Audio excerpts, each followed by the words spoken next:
Magandang gabi mga 5-9. Ang ating tatalakayin ngayon ay tungkol sa security agency, kung paano mag-apply ng trabaho. Narito ang mga kailangan para makapagtrabaho bilang security guard sa Manila. Mga kwalifikasyon: Pilipinong mamamayan, edad hindi bababa sa 20 taong gulang hanggang 50 taong gulang. Edukasyon: high school graduate o senior high school graduate. Lakas ng katawan at isip, walang sakit at mag-apekto sa trabaho. Mabuting pag-ugali, walang kasong kriminal. Taas: karaniwang 5'4" para sa lalaki, 5'2", 5'3" para sa mga babae, depende sa agency.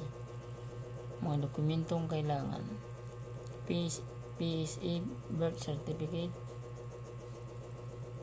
high school diploma, form 137,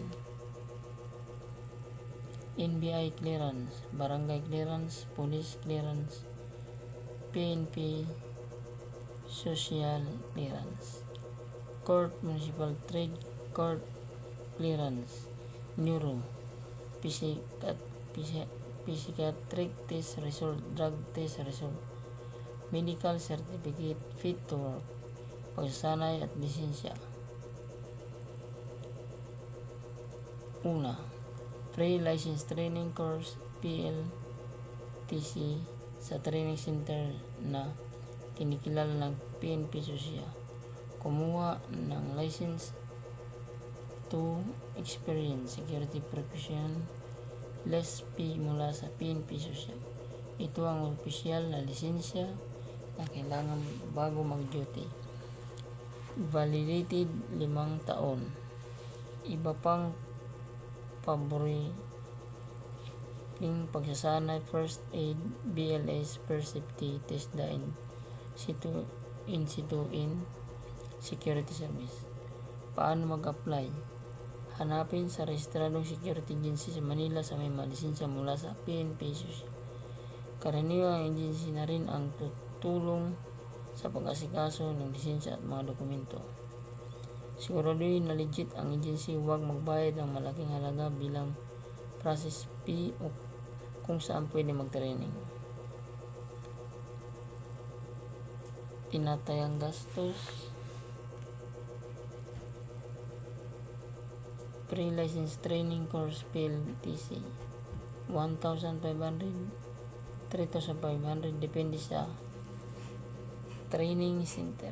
Less lisensya fee, 150, exam fee, 200, NBI, 150, police clearance, 150, barangay clearance, 50, 100, neuro, psychiatrist, 300, 800, drug test, 200, 500, medical certificate, 200, 500,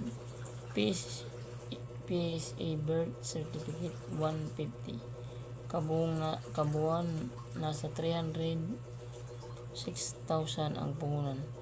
Kung sasali ka sa agency, madalas silang ang mag-asikaso at labas ng gastos. Tanungin mo lang kung libre o babawas sa sahod. Saan pwede mag-training sa Manila? TESDA, accredited center. Hanapin ang may kursong security service NC. Mga training center na kinikilala ng PNP Susya. Light Tower Security Training Academy, Paco, Manila. Commander Training Center, Manila. EDC Security Training Academy, Tamarao Security Training Center. Safeguard Armor Training Center sa Strac, San Juan. Directan Security Agency. Karamihan ng agency ay may sariling training center at tutulong sa lisensya. Mga paalala: huwag magbayad ng malaking process fee sa mga hindi kilalang tao. Opisyal na training center o agency lang magbabayad. Siguraduhin accredited ng PNP Susya TESDA ang training center. Ang lisensya, less fee, valid 5 taon na ngayon.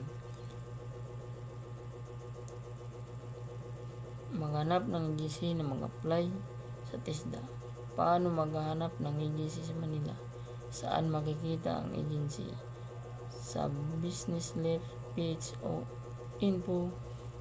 Maraming nakalista security agency sa Manila.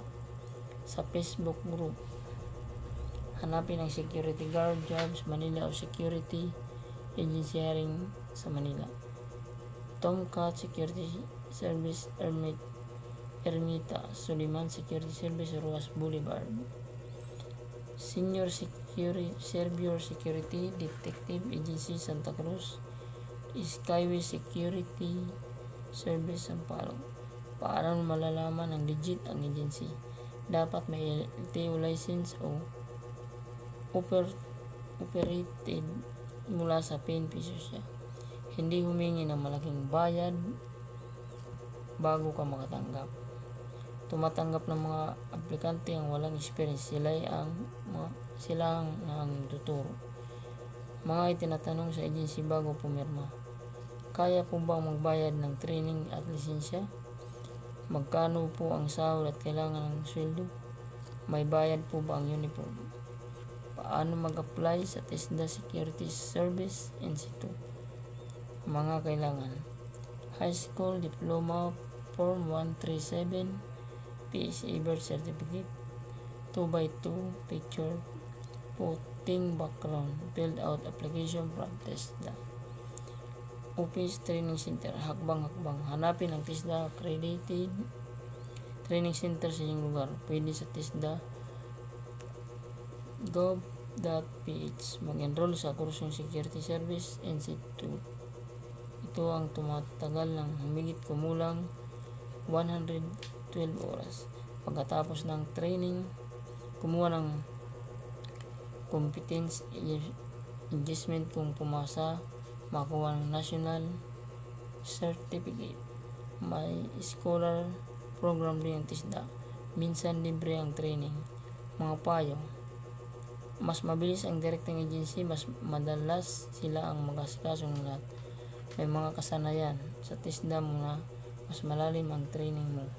Pwede rin kunin ang NC2 habang nag-apply sa agency, mas malaki ang tsansang matanggap. Mga TESDA ang accredited training center sa Manila Security Service NC2. PhilArms Training Institute Intramuros, Manila. Manila PhilSkill Institute, Paco, Manila. Group Skill Development, Quezon City. Paano maghanap? Pumunta sa TESDA. Hanapin ang security service at ilagay ang Manila bilang lokasyon. Magtanong sa TESDA Direkta Office sa Manila tungkol sa mga libre scholarship, minsan libre na training at may allowance pa. Mga security sa Manila pwedeng mag-apply. Servant Security Agency Santa Ana, Manila. Lamban Security Agency Sampaloc, Manila. Scotwas Security Service. Tomcat Security Ermita. Paano mananlinggit? Dapat may lisensya ng operate LTO mula sa PNP. Huwag magbayad ng malaking process fee bago makatanggap ng legit na agency na madalas sila ang mag-asikaso ng training lisensya. Susunod na gagawin mo ngayon: pumili ng daan. Agency muna, mas mabilis sila na magtuturo at mag-asikaso ng lisensya. TESDA muna, mas malalim ang training, mas malaki ang tsansa na madaling makahanap ng trabaho. Ihanda agad ang mga dokumento, birth certificate, diploma, NBI clearance at iba pa.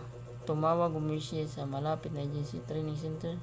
Itanong kung kailan ang susunod na training o hiring. Yun lang mga 5-9. Salamat guys. Yun ang tamang pag-apply ng security. Kung bago ka pa lang, i-follow nyo lang ang video ito, i-like, i-subscribe. Huwag ka malimutang i-all para sa sunod na video. Experience ko lang to para dun sa mga bago.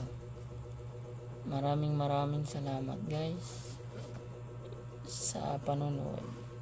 See you next video para sa sunod na mga video. Ito ay ginawa kong experience lang. Sa mga gusto pang malaman ang tungkol sa mga trabaho sa security guard, just follow me lang.